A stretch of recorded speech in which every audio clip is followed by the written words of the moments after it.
Okay, I think we're ready. So today we have our second week on conversational recommendation systems. So this is the second half of 6101. It's already week 11, so it's pretty busy for everyone. So I hope we're still in good spirits, even though it's a holiday, to convene 2 hours of class. We can go over the three papers that were discussed on Slack. So just in case you didn't see it, let me just pull that up.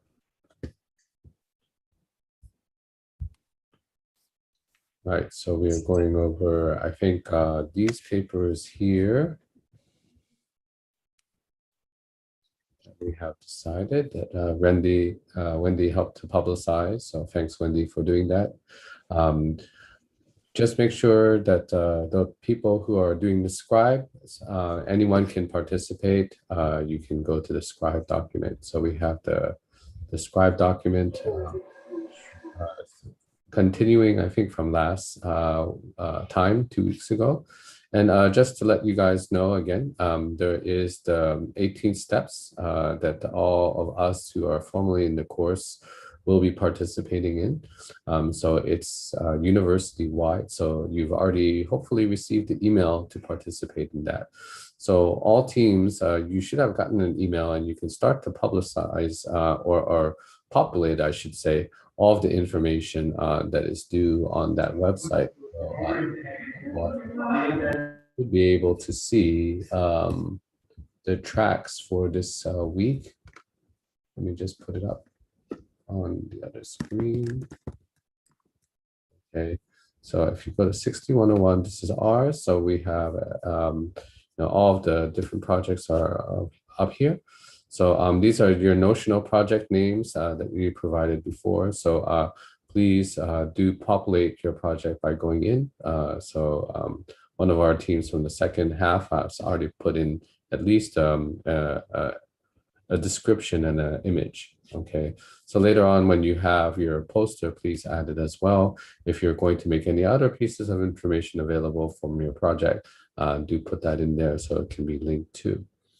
Okay, so yeah, you can see the website here. It's also on the Slack workspace over here. Okay, without any further ado, I think we can go ahead and start. So yeah. So somebody has kindly put up the information on, Wendi put up the information on the scribe document. So please jump to that. If you can follow that link and then scroll down until we get to week 11, which should be the next part of it. Okay, and hopefully we'll have a chance to add to this part of the conversation as we go along. Okay, the slide links and everything are on the Slack workspace, so you can just click that and go ahead. All right, so our first set of lectures this afternoon is Hengchang and Taha. So you guys can take over the screen share now that I'm stopping the screen, and you can have the floor. Thanks so much.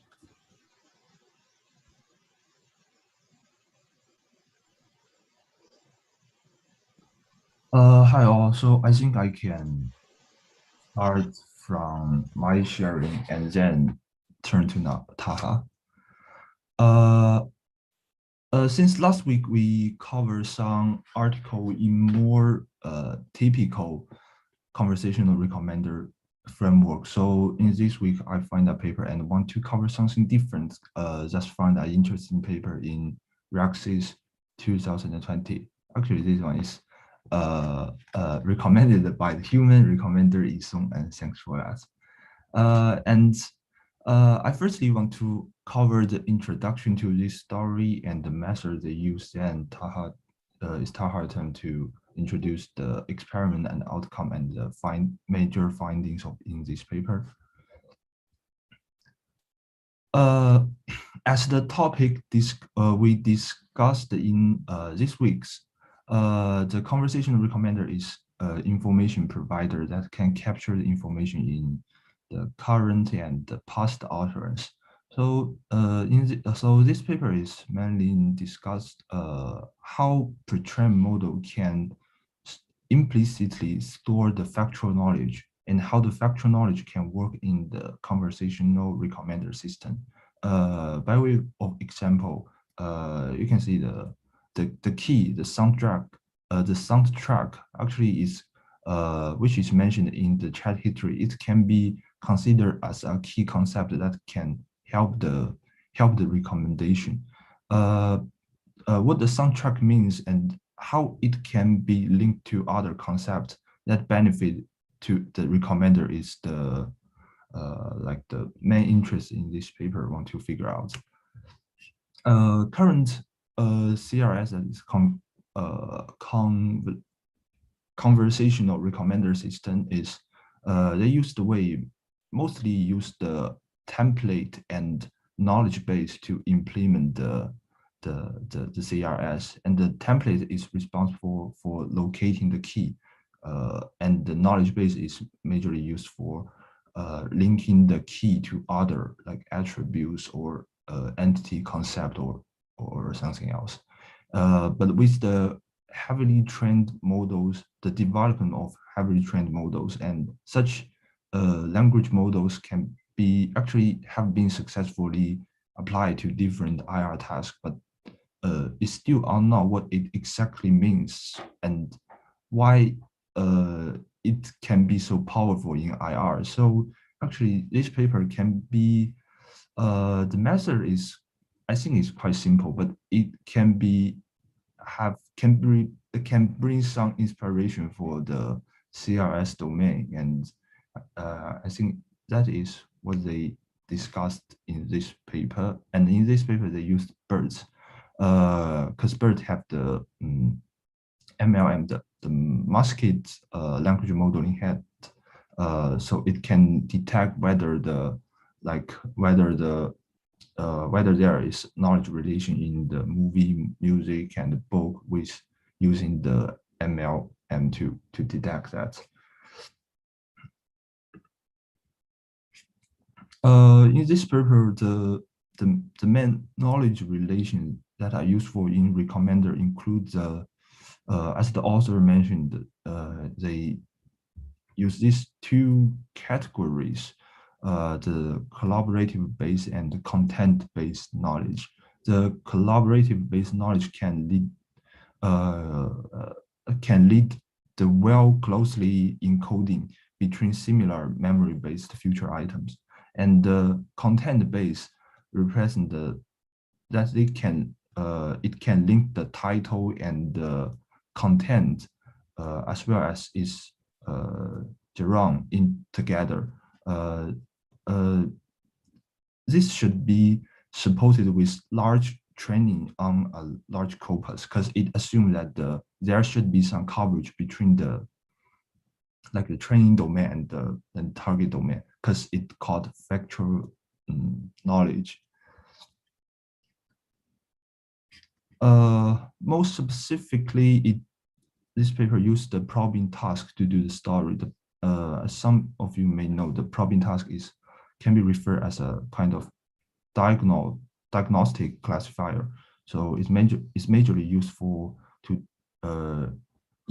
infer that system has whether it has encoded a linguistic phenomenon in some certain sentence. And the conversational recommender is considered as a downstream task in this paper.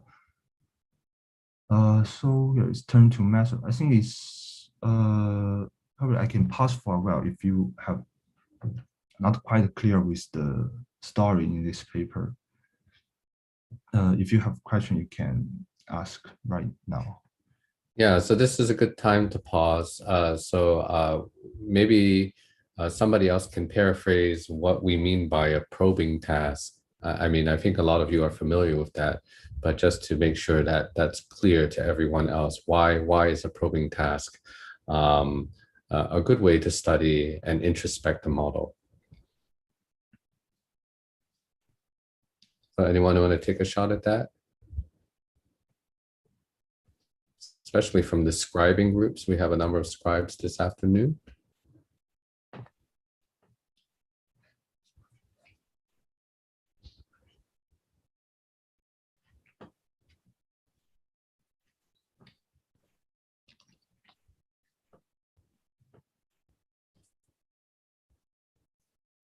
Anyone from the 60, so DYOM, all of our undergraduates, this should hopefully be transparent to you what a probing task is doing, or folks from our wing group.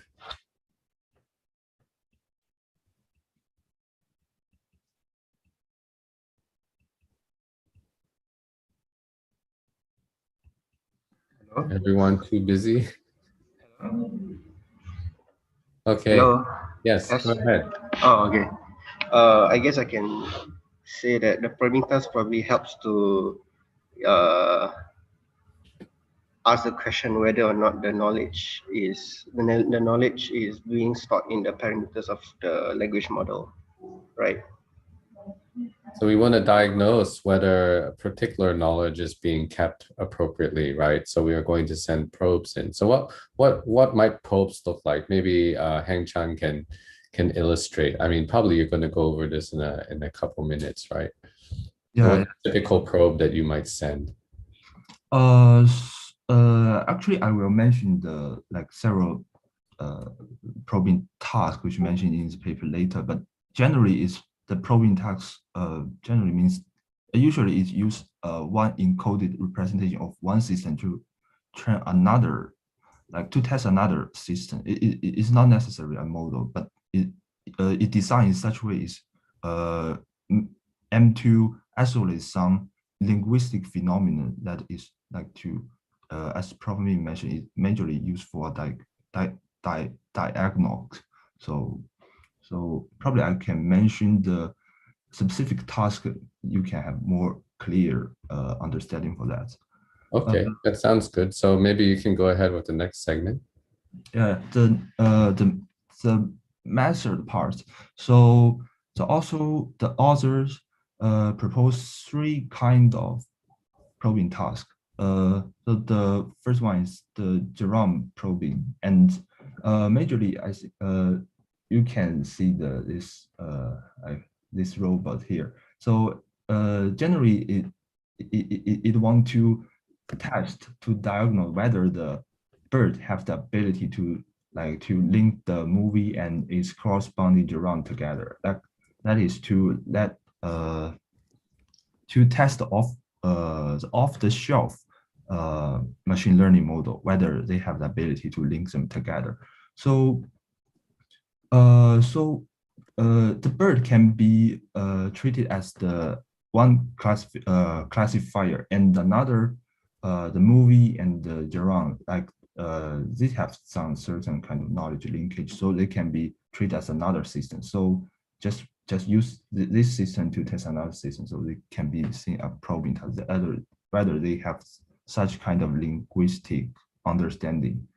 So and another is the search probing task, that is also used for detect another content-based knowledge in this paper. So it's mainly used for test whether BERT can match relevant title and its review. And the third one is to detect the implicit collaborative based knowledge.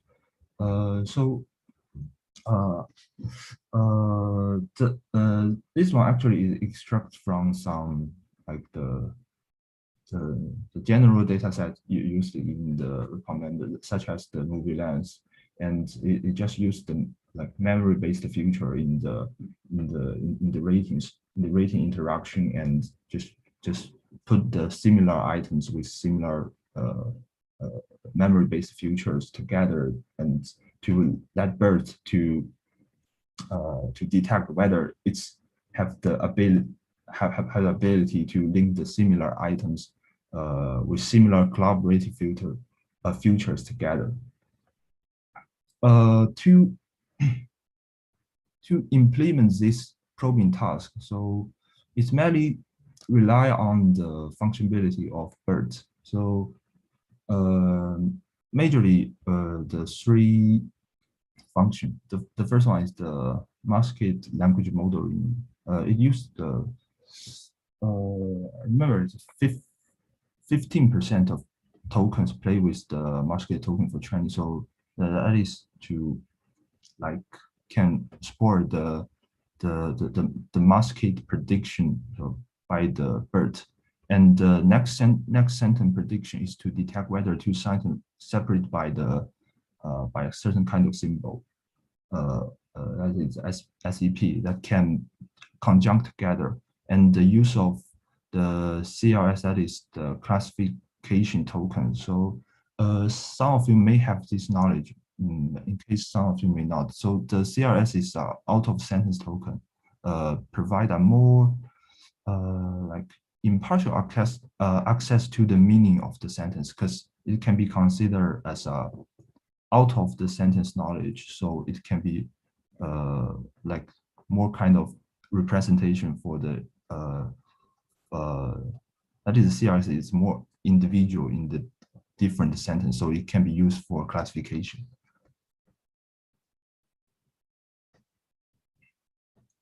And that's that. Let we go back to see how their use this function or the technique into different props. So Jerome props, like it used the MLM had to detect the masked tokens. So just Hengchang, I think you mean genre. So genre means like the type or kind or topic, right? So genre probe. Oh, genre. Okay, is that hard to pronounce it? I think it's it's not a normal English word. It comes from the French origin. That's why. Yeah, true. Sorry for that. So the genre prop is this is to let BERT to predict that the mask should fill with the genre type of movie, book, or music. So generally, in this BERT, it provides 3 different templates. So I think Taha will mention it later, like with different knowledge provided in the query. So like it provide only domain or the type of domain, and as well as additional genre phrases. And for the recommendation prop, it used the tag of the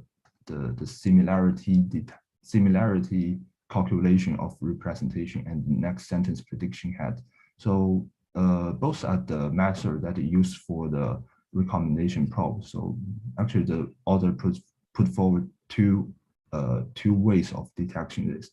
And it's for the search prop, the author is asked BERT to rank the relevant sentence pair and the non-relevant sentence pair. So the target is to like to distinguish the positive pair and the negative pair. The positive pair is like the ground of truth that extracted from the like for example, the movie is extracted from the movie lens, and the music is extracted from another like rating data set from the recommendation field. And the non-relevant pair, the negative pair is, I think, I remember it is extracted randomly from the item pool. And for the recommendation props,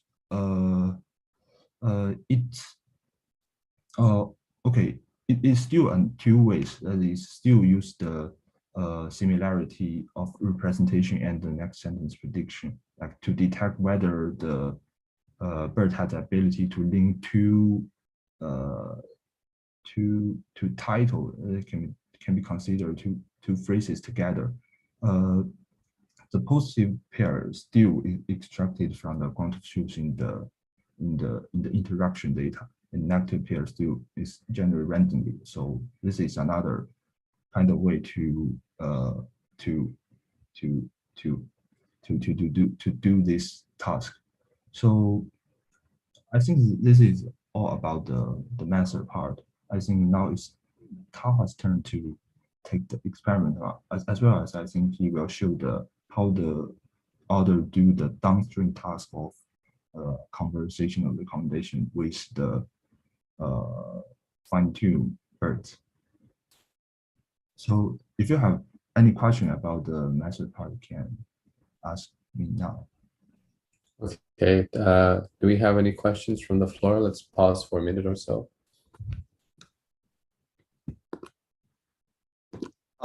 May I ask, like, what is a general problem task? I'm still not very clear about that. You mean what the general problem type is? Actually just let BERT to detect whether it can link the title and genre together. So for example, the query prompt template is a movie of which kind of genre. So the target prediction is crime a certain genre. So just want to expect the BERT to language model to link it can find this knowledge, it can find this information in the right place.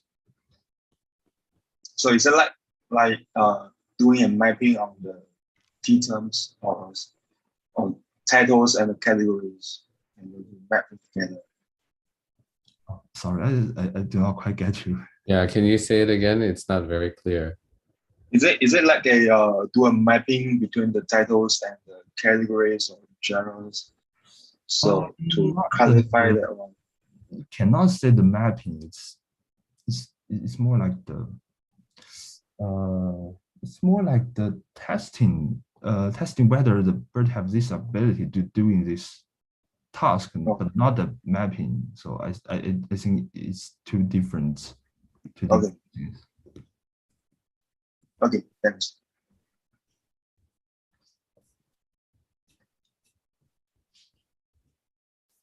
Other questions from the floor, especially from the Scribe group, since you guys need to write down information from the paper and put it into the document. Do you guys have any questions for Hengchang? So is everyone clear about the three different types of probes that are being used? There's a genre probe, a searching probe, which is doing some ranking. The genre one is more like a masked language model, closed style fill-in, and then the recommendation probe, right? So they're using all three modes of the BERT model, using their special tokens to get these types of functionalities out. Okay, in your own research, you may be thinking of using BERT or in a completely different domain. So it's useful to take this paper as a good way to understand what those special tokens are allowing use for, right? Because they're being used for different things, even though they're just normal tokens that have been introduced. Okay, if there are no other questions, maybe we'll go on to Taha. Yeah, I think it's Taha's turn. You can share your screen now. Okay. You can see my screen, right? Yep. Okay, cool. So yeah, I will try to cover the experiment and findings part of the paper. And before I do that, I want to start with clearly defining the research questions that this paper is trying to answer, right? So as Hengchang already mentioned, we are looking at two things. The first thing is how much knowledge does the off-shelf BERT model store in their parameters about items to recommend, right? And the second question is if we can actually use the BERT model by itself to do a conversational recommendation, right? And in order to explore these two research questions, the paper uses several data sets.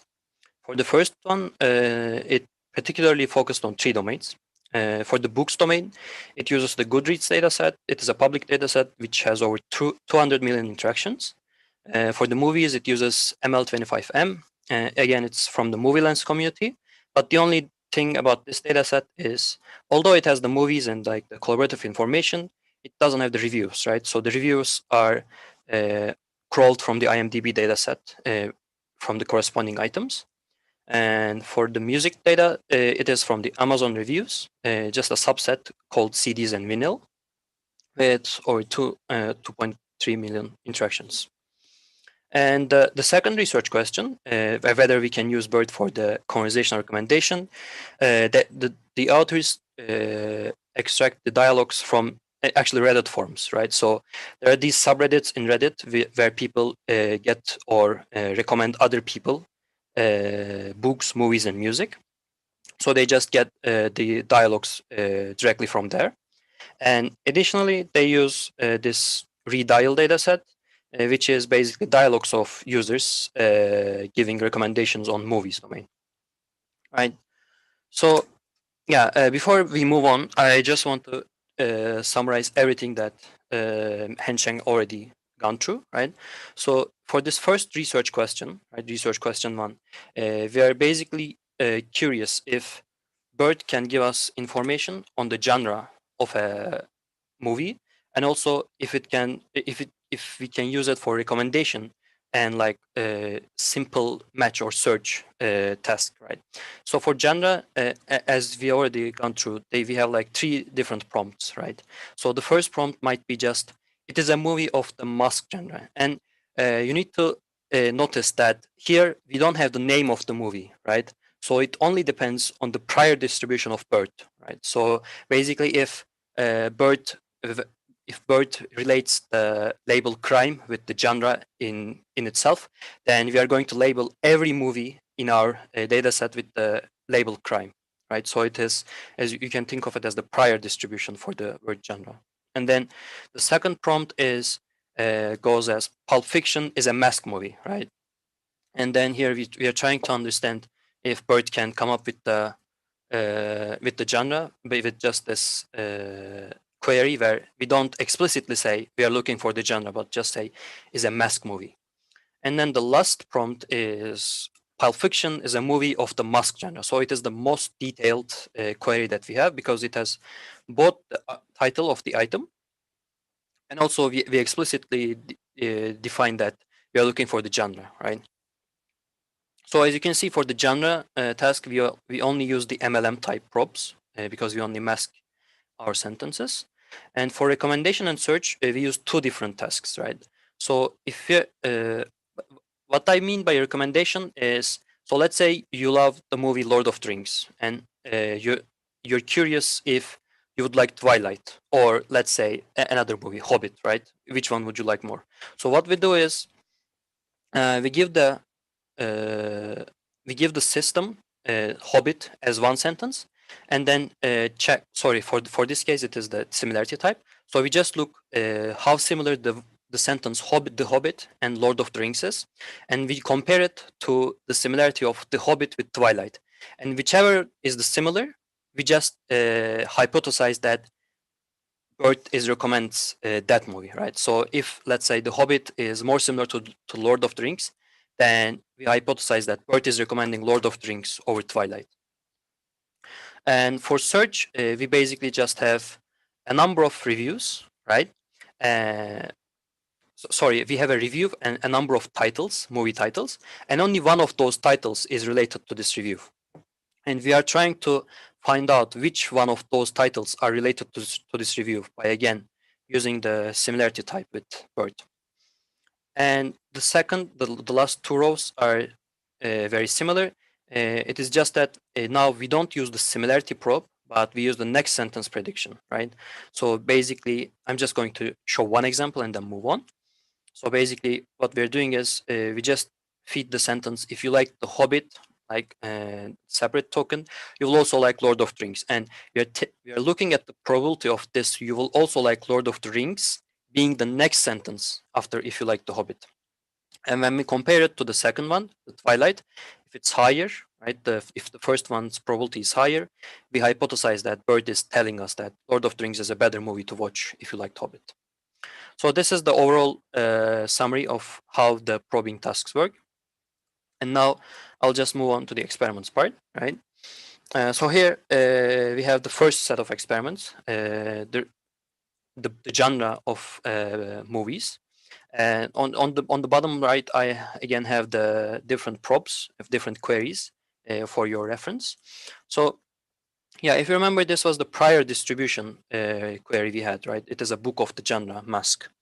And again, we also have this second type of query, which says, which has both the title and the specific word genre in its form.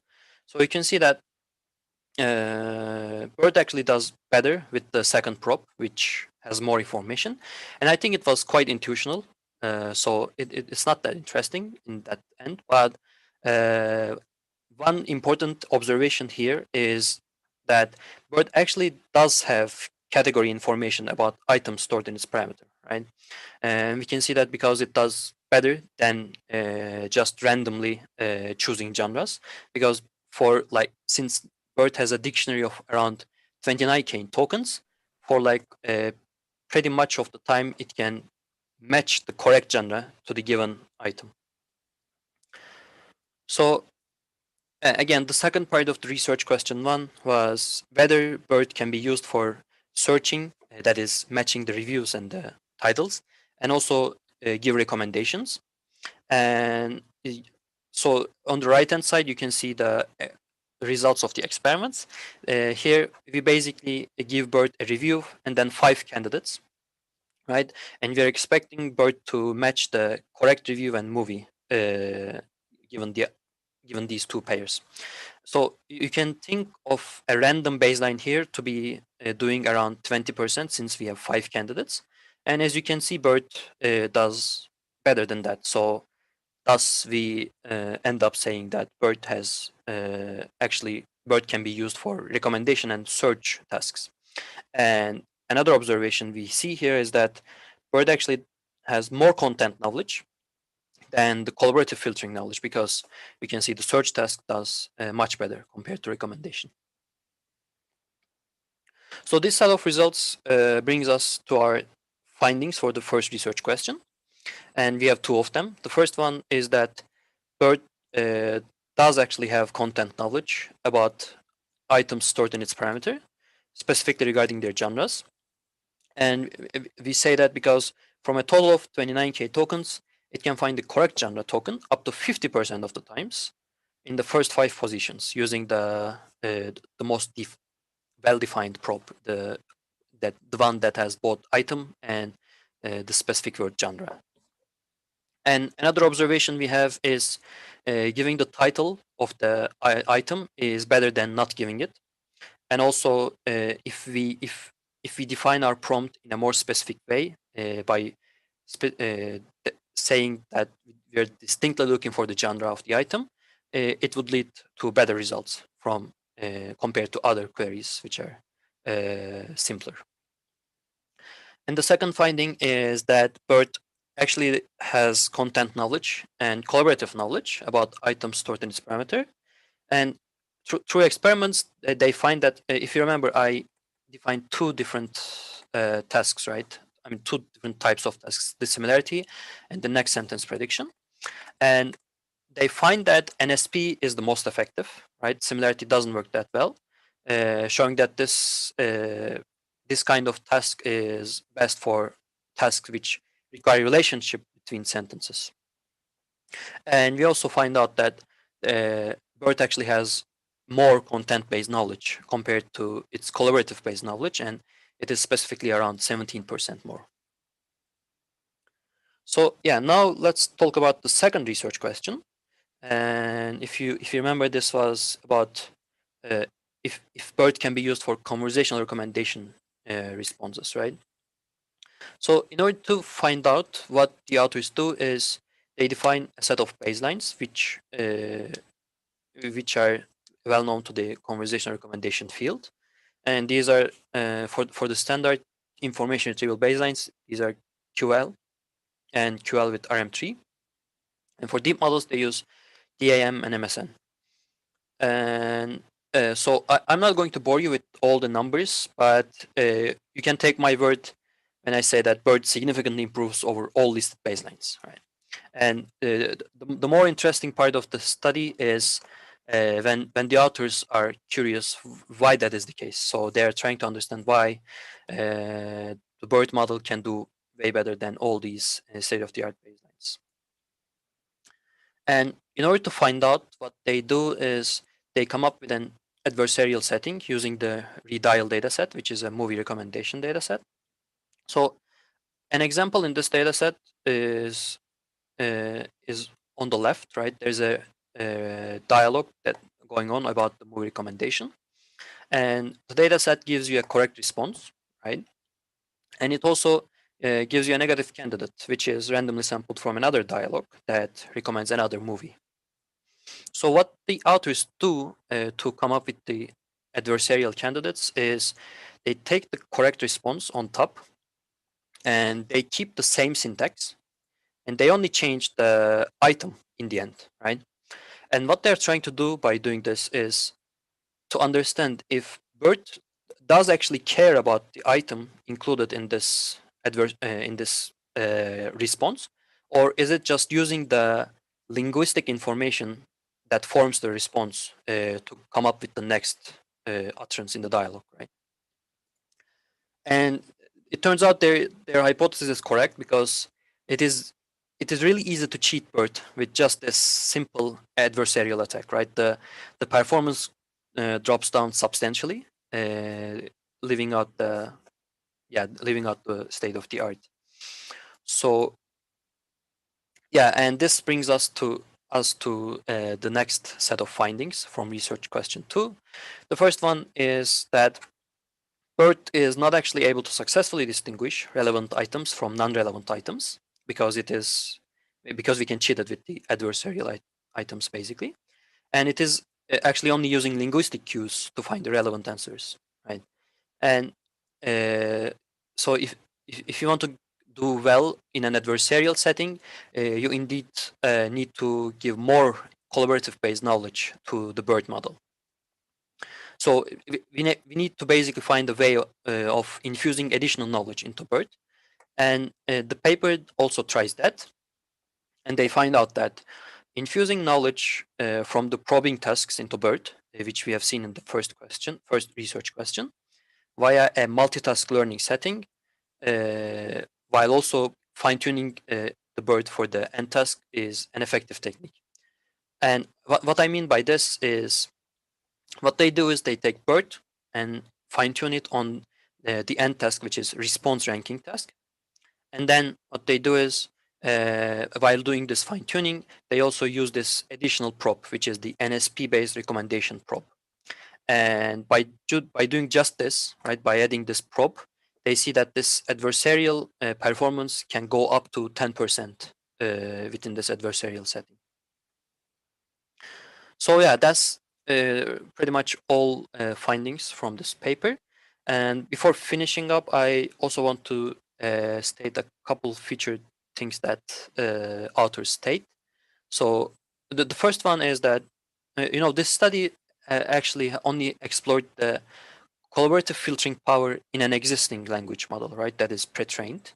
And the authors state that it would be actually interesting to see if we can combine an existing collaborative filtering model with the language models we have, because then we would have the best of two worlds, right, rather than just depending on one. And another thing that I found interesting was coming up with a prop that is especially focused on the explainability part of the recommendations, right? So can we fine-tune BERT with such a prop that when we ask the explanation behind the recommendation it gives, it will give us the correct explanation. So yeah, these are just two things that I want to share as what authors tell about the future work. And I think, yeah, that's pretty much it. So if you have any questions, Hengchang and I can try to answer them now. Thank you for your patience. Okay, let's give Hengchang and Taha a round of applause. Thanks for presenting the paper. Do you guys have questions? I think the intersection between BERT and recommendation systems is getting pretty hot, as we know. I mean, it's such a large resource that has had a really marked effect on NLP. So I'm suspecting the earlier you learn and understand what BERT has to offer and similar models that will be, I mean, on the horizon, maybe waiting to be published in the reviewing process, the more you'll be able to master this knowledge and transfer it into your specific domains, whether it be NLP or elsewhere.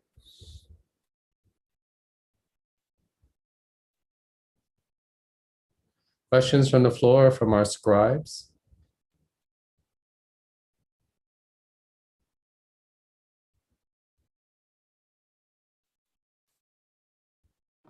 Okay, I mean, if yeah, go ahead, Nasrin. There was a question in the slide, I think, where you described why BERT is more effective than the baseline, but I didn't really get a clear answer from that. Why is BERT a more effective method than? Yeah, because the next few slides then talks about how BERT doesn't really do well in Oh, I terms of see. Maybe, yeah. yeah, sorry, maybe I confused you because so this one here, right, on the left is BERT's performance on the actual data set, the redial data set, and Yeah. it does much better compared to other baselines. You can see right here, right? Yes. And so the question here was why, right? Why does BERT do better compared to those baselines? And in order to understand that, what the authors did was they took the ground truth response, which was provided by the dataset, and they keep the same syntax by just changing, as you can see on this bottom row, by just changing the item that it recommends, right? And by giving this as a negative candidate, they could cheat BERT into choosing this negative candidates for most of the times, right? So what it means is that BERT doesn't actually care about what items being recommended in the sentence, but only about the way the sentence was formed, right? So that's why BERT was actually able to do better than the baselines that we have just gone through, right? It was only using its linguistic information rather than Okay. the Yeah, recommendation. yeah, I get it now. Thanks. Okay, sure. Thank you. Hi, I have a question. Yep. Yeah, so yeah, I think you may have covered that point already, but I was just wondering, since we understand that now BERT only captures the semantic meaning of it, and like the reason why it's unable to detect something like the names, right, and predict it correctly is because most of times for movies the director has a say on what the name is going to be, so there's no proper structuring that the name can take. So in that sense, is there any way that that even the adversarial method of changing a certain word can still uh, can still work in terms of by using the BERT model, or do you think that it has to be retrained again using a different kind of embedding? Oh, I see. So, uh, in just my own view, right? I think the intuition. Hengchang also can maybe comment on later. Maybe has a different perspective, but so the intuition behind this study is that since BERT is pre-trained on this big, huge corpora, right? What we are trying to see is, so let's say here the user says they like Star Wars, right? And if in our big corpus that we are pre-trained on, Star Wars and Avatar is seen close for most of the time, then we hypothesize that they should be similar stuff, and we want to recommend Avatar to this user who likes Star Wars a lot. But then there's also this so when I was thinking about this technique, so let's say there are two different movies, right, which have similar syntactic features, but then they are quite different, right? So let's say one is crime and one is, I don't know, romance. So if I'm not mistaken, BERT would also think they are similar in that sense. And so the similarity type of probing task we use here would think that it would be a good recommendation. So this is what I don't really like about what this paper is doing. So I think coming up with a different probing task might be better. But yeah, I haven't really think about coming up with different embeddings. That might also be, as you mentioned, be a good way of doing that. Yeah, But I I don't agree. know how. Because I think, for example, like since you're doing on movies, right, a very good example, for example, is like there's a difference between Star Wars and Star Trek. There are different fan base. So you Yeah, know, if you mix up the thing, then people get like angry with it. So, but the thing right. is that the model may not be able to understand that there's a very big difference between these two movies. Yeah, I Yeah. agree. So yeah, if you could somehow differentiate the probing, I mean the collaborative filtering and the syntactic part, and only decide upon that, it would probably be better, but I don't know if you can do that with language models. Right, Because they're, right. yeah. Thank you so much. Yeah.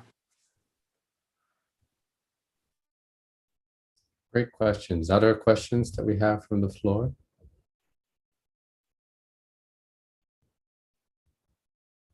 Okay, again, let's thank Taha and Hengchang for presenting this a little bit tangential paper, but very interesting nevertheless. I want to highlight that one of our scribes, Weicong, is busy. He's actually just helping out in general. He's preparing a quiz, a Kahoot quiz for all of us to play later on. So I don't know what's in the quiz, so I will have to take it too and see whether I can get on the leaderboard. So do have your phone with internet connection or a tab in your web browser ready towards the end of the session. We hope we'll be able to run that in about 10 minutes in the total time period. So maybe after we finish all three papers, hopefully we have enough time to execute that. Okay, just to let you know that he's really busy working on it. You can see him smiling in the background there on the screen. Yeah. Okay, anyways, we'll go on to our next set of presenters. So you guys can take charge. I think that's Sam and Wendi are doing the next set. Is that right? Hi, yes, I think so. Okay, great. So Sam, it's your screen. Yeah.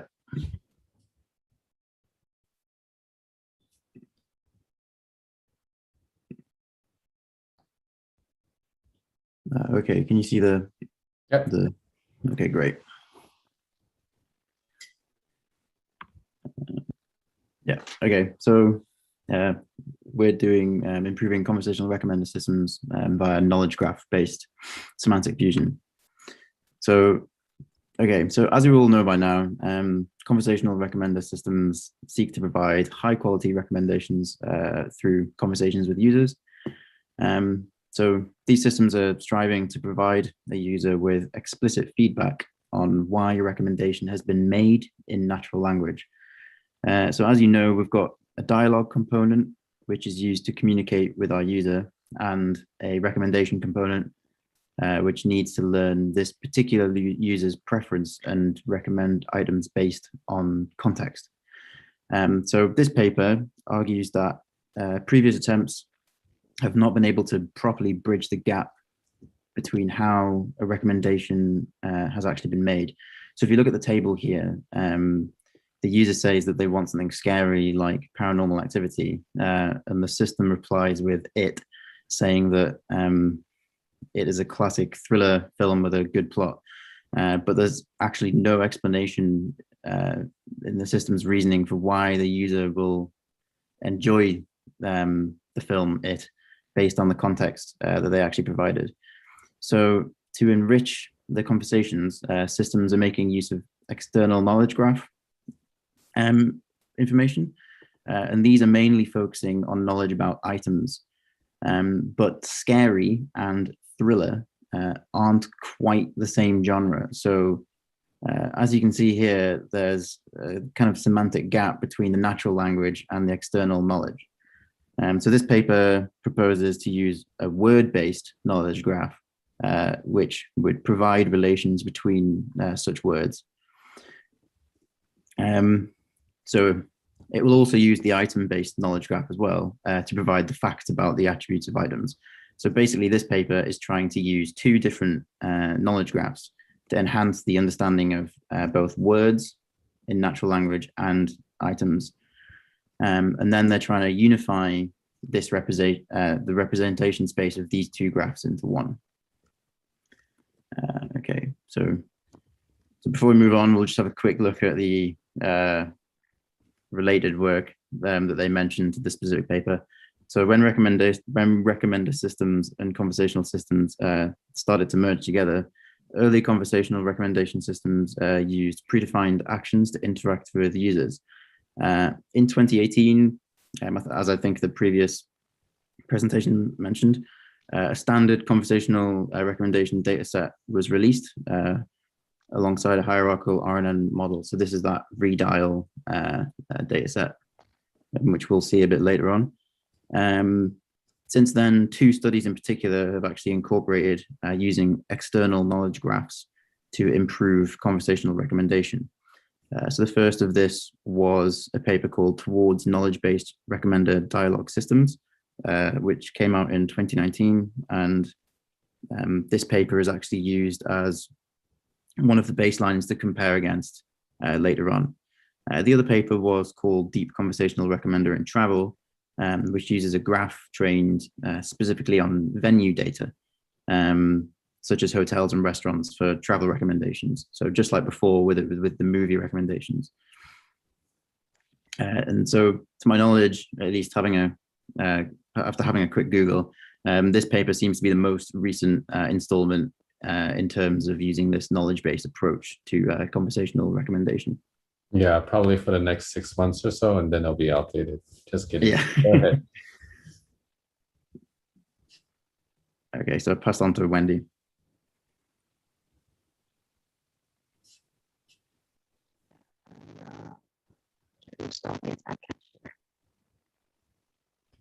Hi, Wendi.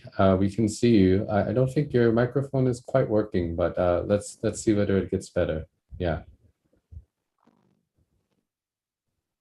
Can anyone else hear Wendi? She had this problem the other day in a meeting with me, so I think she knows how to fix it. Okay.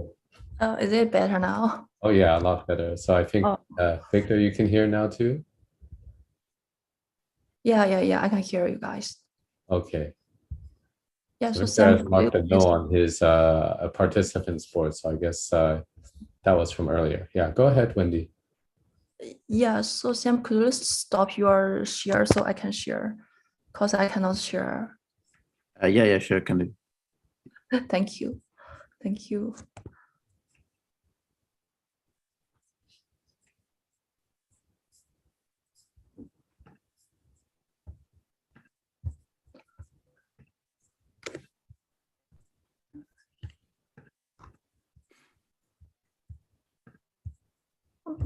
Sorry.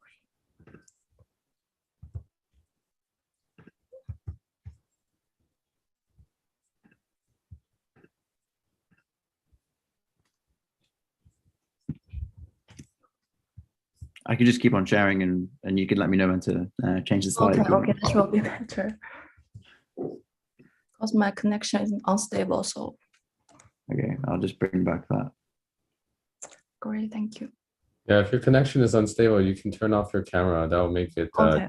spend more of its bandwidth in the audio. Yeah. Okay, and now, so for the preliminaries, as the previous presenter, they also mentioned it's so very similar for the conversational recommendation system. So in this paper, they basically have 3 sites. The 3 main sites, one is for the user side. So user side U, and it will has like U1, U2, blah, blah. And then the conversation, so it's C, and each conversation will have several utterance. So here is S1 to Sn, and another is the item side. So and it's just the recommendation list. So for the items, it will be I. And so given this n-turn conversation, our goal for the CRS will have to, one is for the recommendation side, we need to give a recommendation side IN+1. And another is we need to generate the reply, the reply utterance, it will be Sn+1. So that is our goal. And our model need to achieve these 2 goals. And the next one, slide please. So yeah, another one is also for the preliminaries. The paper didn't cover it, but I want to mention it since the knowledge graph is very important in this paper. And for the knowledge graph, I just give a small, a very quick introduction. So the definition means knowledge graph is a knowledge base that uses graph structured data to model or topology to integrate data. So like Wikipedia is basically a knowledge graph, and I guess Google first create the knowledge graph, right? And then these 2 knowledge graph are the knowledge graph that presented in our paper. And the first one is concept night. So this knowledge graph is a semantic network, and it basically store the contextual common sense reasoning over the real world text.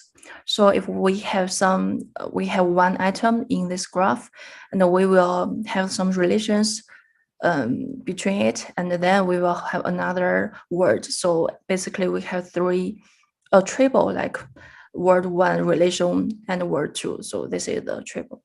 And for the DBpedia, this is another knowledge graph, and it extracts structured context from the information that's in the Wikipedia. So it will be very large, and in the Wikipedia, we know it's some natural language and it's stored in some structure.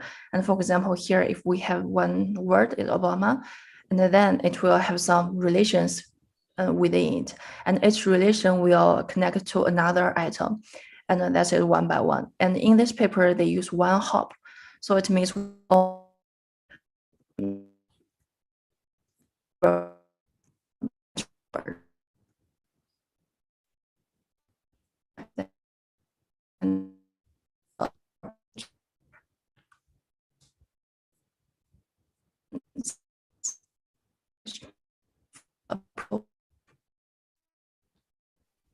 Yeah, I think we're losing a little bit of Wendi.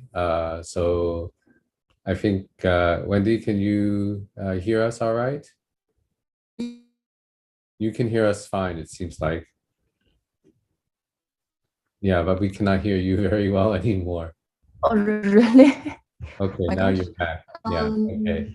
Don't worry about it. It's just a Zoom artifact. So of course you're streaming from the other side of the world. We expect some outages. Yeah, go ahead. Okay, yeah, so is it better now? Yeah, it's better now. I just close the VPN. Okay, so the next page, please, Sam. Oh, sorry. Yeah. So for the approach, so as I mentioned, this paper used 2 knowledge graphs, and how can they combine these 2 knowledge graphs? Is that they use these 3 parts. So the right figure is the figure that the author presented, and I think it's a little complex. So I draw a simple one. So we can go through first about the simple one. So we can see we have some context or conversation. So for the conversation, we have several utterances, or S1, S2, S3, and then from this conversation, we extract items and words. So item is just some like shoes or clothes, and the word is in our conversation. So some keywords or key points. And then for these words and items, we go through GCN with concept night for get word embedding, and go through RGSN and DBpedia to get item embedding. And then these 2 embedding are trained with the MIM laws. And after we have these 2 embeddings are go through 2 parts. So the left part will be the recommendation part. So we have self-attention method and gating. After these 2 methods, we got the user representation. So it means we have the user preference. And then we compare our user preference with the item embedding. And so the paper in the right, we can see matching part. So after these 2 steps, we will get the recommendation list. And another for the dialogue system is the generation part. So we basically go through a general decoder and encoder transformer model. And after that, we will get the generated replay. So this is our to go and with this model. And I will go through each part in details later. So for the next slide, we can see how to encoding these 2 knowledge graphs and how to make these 2 knowledge graphs together by this MIM laws. So for the conversational words, we use the word-oriented knowledge graph. So we use concept night and to collect the triples. And then these triples will go through GCN. And for recommendations, we need to collect this 1 hop triples. And here, the relation between the 2 items are important. So we go through RGCN. And then we need to train this GCN and RGCN to get our embedding. So how to train it here? They use the MIM laws for pre-training the parameters. So this MIM is mutual information maximization. So it's like we have two embeddings, and we want to mutually improve these two embeddings together. So we use the mutual information. And usually this mutual information is very difficult to compute. And here we just try to maximize it. And if we want to maximize it, it uses the this formula. So P here is a positive pairs and N is a negative pairs. So this pair is very similar as the previous paper we just listened. So for the positive pairs is that we have both word and entity or the item I mentioned. So if this word entity pairs are co-occurring in one conversation, then we make this pair as a positive. And so we transport and then make these two embedded together. Here, there is one equation in the paper, but I didn't put here. So you can go through it if you would like to. And then for the negative pairs, still we have the word and entity pairs, but they are not co-occurring in our conversation. So all the other are viewed as the negative ones, and we just random select from them.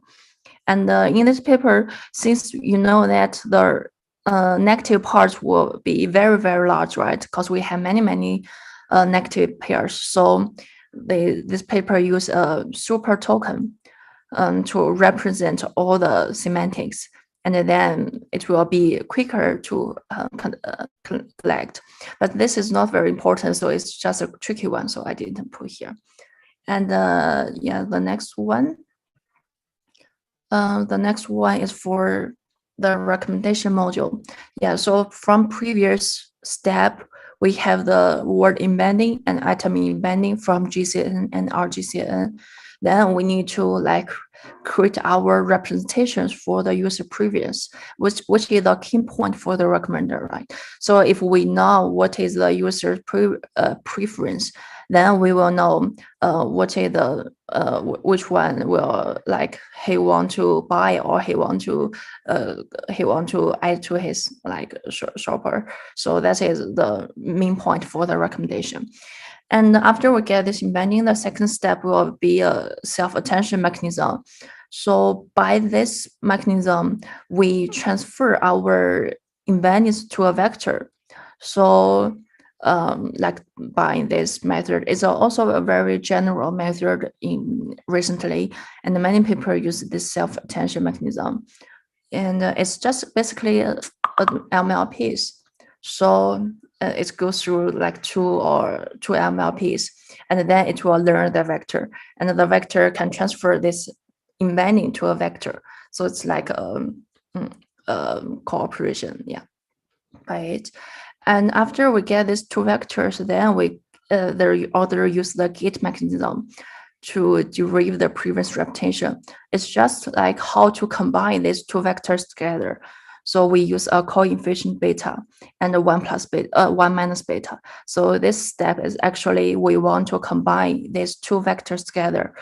V is for the word embedding, and NC is for the item embedding. So here we want to fuse these two representations together. So that is basically the whole idea. The whole idea is the author want to combine the two space together. One is word space, another is item space. So that is the gate mechanism. And another step after that, this PU will actually be the user previous or the user embedding. So we have the preference for the user, and then we need to like make the recommendation. So actually this method is also very simple. It's just matching or compare. It means we have this transports and multiple operations. So PU transport multiple NI. So after that, we will, for each item I here, NI represents the embedding for the item, right? So for each item, we compare it like the distance to the user, and then we can rank it. So for the top 5 or top 10, it will be our recommendation. So that is how to make the recommendation. And after that, that is the whole steps. We will have 2 training objective, or also 2 training losses, and then we combine together as the training objective. So it is cross entropy loss for the recommendation module, and another is for MIM loss for the how to training the embedding. So this is the recommendation module, and they train together. And after we have the recommendation, another step is for the generation module. So the next slide will tell us how to generate the reply, because this is our conversation system. Besides the recommendation items, we also need to give the generation reply. So it's just encoder is a standard transformer architecture. So I will not go very detailed here. And the decoder is also borrowed the idea from transformer, but he added several layers to give the knowledge base, knowledge graph information. So we had 2 knowledge graph based attention layers to fuse the information from our 2 knowledge graphs. And we can see what I highlight here is that V and N for the word embedding and atom embedding. So we will have like 2 more layers in the standard transformer decoder. And after these steps, we can have the predict subsequence. And then we need to use, here he used a copy mechanism to generate the next token. So the probability will be like given 1 to I-1, we want to generate yi, and that is how to generate it. So this is the, I think the generation part is just follow a standard encoder and a decoder, and they improve it by adding 2 layers. And our training objective is just this cross entropy loss. And yeah, that is the generation module. And for the next slide, it will give us the whole training process. And we can see, I again show this figure, and we can better understand it now. So we can see the first step is like we pre-train the 2 embeddings by minimize the MIM loss. So this is the first steps on the in the yellow part, and then the second step will be in the orange part. So it's our recommendation module, and this learning we actually go through each users, and then each users will have their recommendation list, and how to train it is just gradient descent. So because we have the loss, right? We have the loss, we have the training objective, and then we just do the gradient descent. And then after we have this recommendation list, we train again our model for the generation part. And so this is just still a transformer gradient descent training. And we can see that actually this model is not end-to-end, right? So it's need to train train 2 times. So for the printing part and the recommendation list, they train it together for the cross entropy loss and MIM loss. And then after training it, it goes through the generation part again. So they train twice, and in the GitHub, they mentioned that the first training is very quick, and the second training for the generation is very long, and it requires several time to convert. Yeah, that's their whole idea. So, and Sam, you can go through the experiment. Yeah, thanks. So maybe we can pause for a second for a bit. Oh yeah, sure. Yeah, and let the scribes or somebody from the public summarize what Wendi and you presented so far on this. So what's the key idea that's happening in this slide for the training? So we have two stages of training: one to train the recommender, another to train the generator, both using the standard transformer architecture. It's not end to end because it needs to be trained separately. So yeah, maybe we can turn to somebody in the scribe team, or somebody to give a quick guess or summary of what's the key innovation in this paper?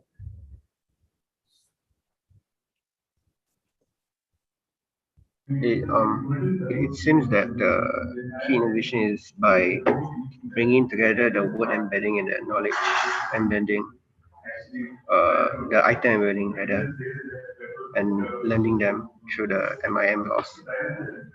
So essentially, it brings back to the motivation, which is to bridge the semantic gap with the external knowledge and the semantic meaning of the words.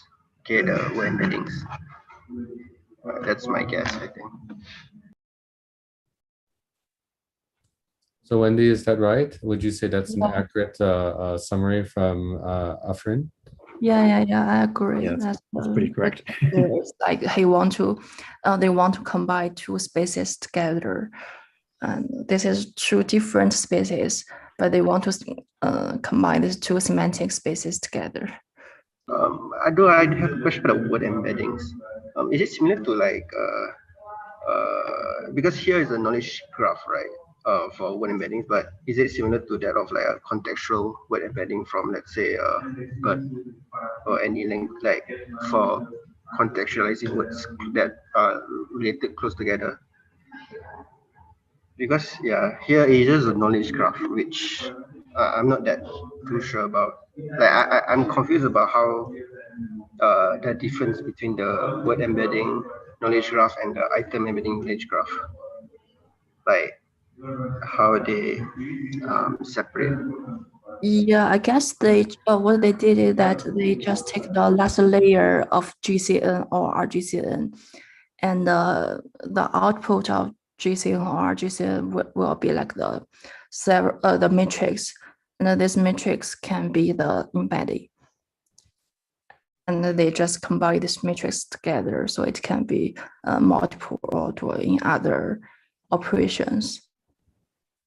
So they feed the triples collected from ConceptNet and DBpedia. So this is triples, and each triples will have relations words, and then they feed these words and relations to GCN and RGCN. Then you have the output, and the output will be that clears things a bit. Okay, thanks. Thank you. Thanks for your answer, Afrin. Let's move back to Sam for the experiments and lessons learned. Cool, thanks. Okay, so this model was evaluated on the recommendations through dialogue or the redial dataset, which was a dataset made using Amazon Mechanical Turk and was specifically created to evaluate the performance of conversational recommendation systems. So the dataset's got around 10,000 conversations with 182,000 utterances relating to about 51,500 movies. They split this dataset in the ratio of 8:1:1 for train, validation, and test. And there's a number of different baselines that they evaluate their model against. So here you can see we've got popularity and text CNN. So these will, for this evaluation, these are recommendation systems only. The popularity ranks items according to the historical recommendation frequencies, and text CNN extracts textual features from contextual utterances. The transformer is just a text generation method only. It was considered state of the art, and I believe this can be attached to the other recommendation systems as well. Redial and KBRD are both conversational recommendation systems. So Redial was the model proposed alongside the Redial dataset, hence the name, and it uses dialogue generation module and recommender module based on an encoder-decoder structure. Like this paper, the KBRD uses DBpedia for item and entity understanding. So it uses the transformer architecture mentioned before, with knowledge graph information from the recommender serving as word bias for text generation. And then this paper here, we well, they identify as KGSF, knowledge graph semantic fusion. So we move on to the first evaluation. So this is the recommendation evaluation. So the recommendation metric is a recall at K and at different periods throughout the conversation. So you can see here that this was measured at recall at 1, 10, and 50. So to simulate, they also simulate a cold start scenario where only test cases with no mention of items in context are considered. And this is to see if this paper's semantic fusion strategy is good at learning preferences from word-based utterances. So as you can see, looking at the table, the recommendation score for this system is fairly substantially better when compared to the baselines. Between the two conversational recommender baselines, you can see that KBRD is performing better than redial. And the difference here is that KBRD is using this external knowledge graph relationship information. So this emphasizes the idea that knowledge graph data is enhancing conversational recommender systems. And just remember that KBRD is only using the item-orientated knowledge graph. So this paper scores better than all these systems. So the argument here is that fusing the two different knowledge graphs together for the word and item representations gives a better solution. And in the cold start scenario, you can see that the popularity actually performs fairly well when compared to the conversational recommendation systems. And the authors give a reason for this, that in a real world scenario, a new user is likely to pick a popular item or prefer a popular item. So this paper, KGSF, is stable during the cold start scenario as well. And the reason for this is that these word-oriented knowledge graph is able to extract important evidence from the utterance when fused with the item-oriented knowledge graph. And this is able to infer the user's preference better than without. So you can also see here that KGSF, without the mutual information maximization, so sorry, they do like an ablation study here, so you can see that they've taken away the mutual information maximization method to bring and that was the method that was responsible for bringing the two knowledge graph spaces closer together. So you can see that when they remove that, as you would expect from their reasoning, all the scores are a little bit worse. And then you can also see here that that KGSF still performs fairly well without using DBpedia, so the item-oriented knowledge graph. So the system is still able to perform fairly well just using the single knowledge graph.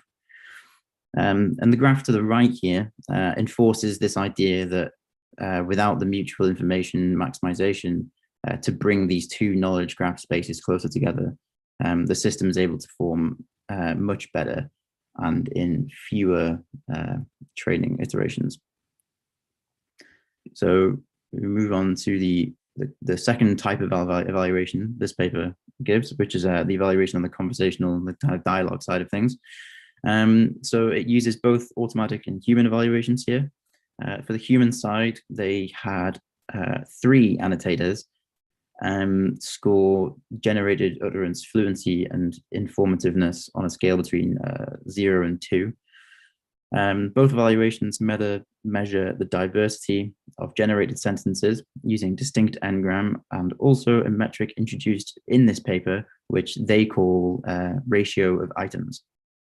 So the reason for this new ratio of items metric is that they argue that the systems should be generating informative replies related to items or entities.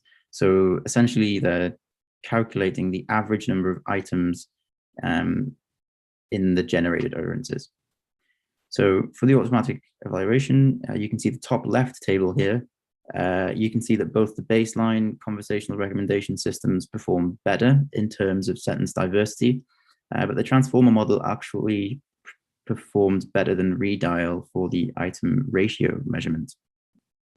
And so this paper argues that a possible explanation for this could be due to the transformer using a self-attention mechanism for capturing pairwise iterations, which is better at modeling relations between words and items than compared to the CNN and RNN counterparts.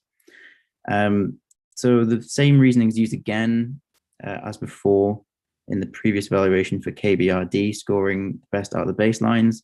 And this is because this is the other baseline using item-oriented knowledge graph. KGSF, again, performed better than all these baselines. And this is due to the transformer decoder being enhanced with this extra knowledge graph information. For the human evaluation, which is the bottom left table, you can see that redial has performed the best in terms of fluency. The reason for which is due to the model being pre-trained on multiple language tasks. However, you can see that by its informativeness score that it actually performed the worst, which is apparently due to short and repetitive safe responses. Then KBRD scores the highest in terms of informativeness, which is again explained to be due to the use of the knowledge graph. In this case, it promotes the probability of low frequency words occurring. There's a big margin between the paper system and the best baseline. So the use of these two knowledge graphs is really enabling their system to kind of utilize this contextual information, making it more informative and able to generate utterances with fluency. And finally, the authors provide an ablation study again. So using the automatic objective metrics, evaluating different configurations of their system. So you can see one of the key components helping this model score well across both metrics is the use of the knowledge graph information, enhancing the attention layers of the transformer decoder. So you can see that in this graph to the right here, you can see that without the different certain components, how this model performed. So I think pass to Wendi for the last slides. So, just starting, or oh, I think your voice has gone crackly again.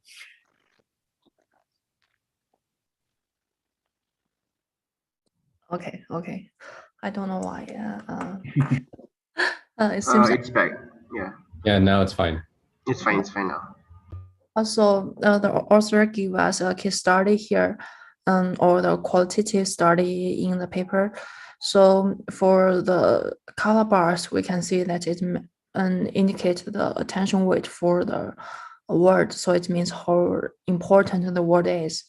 So we can see in this system, after the S2, the system find that fantasy is the most important word in this word in this sentences, and then based on this important word, the recommender component returns the candidate. He gives the recommendation candidates like parse elaborate, right? And then this that's the recommender component, and another generator component also give us the dialogue, like the another related movie Stardust in this utterance. And then we need to wait for the user's reply, and the user in the steps 3, he reject this recommendation. And based on the whole conversation history, then we have another this cycle, and the recommender update the representation of the user preference. So by updating based on his conversation, and we have longer word representation now. And here we give another like recommendation, because we have seen this another two other important words. And so that is the like case study. This is their cycle. So after we have more and more history, conversation history, the recommendation will be better. And for the conclusion, just as our audience just mentioned, that the key innovation is that this is the first time that a novel knowledge graph enhanced semantic fusion model is applied to the integration of the dialogue and recommender system. So that is the main contribution. And for the future work, so we have 3 directions. We can use more kind of external information beside the knowledge graph. For example, we can have some reasoning part, or we can have some knowledge basis or some human knowledge and external knowledge. And another part, we can make this model more explainable. So we can give this reply like more persuasive and more explainable. And then the third one is like we can incorporate historical user atom interaction data and start this conversation with a pre-learned user profile.